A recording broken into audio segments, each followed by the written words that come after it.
మూసీ అభివృద్ధి పనులు మార్చిలో ప్రారంభించేందుకు ప్రభుత్వం కసరత్తు మొదలుపెట్టింది. తొలి దశలో 5,800 కోట్ల అంచనాతో పనులు చేపట్టనుంది.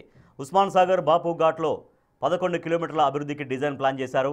హిమాయత్ సాగర్ బాపు ఘాట్ మధ్య 9 కిలోమీటర్ల ప్రపోజల్ ఉంది. వారం రోజుల్లో తొలి దశ డిపిఆర్ రెడీ కానుంది. అభివృద్ధి నమూనాలు ఇప్పటికే సిద్ధం చేశారు అధికారులు. అంతర్జాతీయ ప్రమాణాల డిజైన్లపై ఫోకస్ పెట్టారు. మూసీ మొత్తం 240 కిలోమీటర్ల ప్రవాహం ఉండగా హైదరాబాద్ చుట్టూ 55 కిలోమీటర్ల అభివృద్ధికి ప్లాన్ చేశారు. మూసీని గోదావరితో అనుసంధానిస్తూ దానిపైన కసరత్తు చేస్తున్నారు. మూసీ పునరుజ్జీవనలో భాగంగా అత్యాధునిక పార్కులు, వాక్ టు వర్క్ కాన్సెప్ట్ను తీసుకురాబోతున్నారు.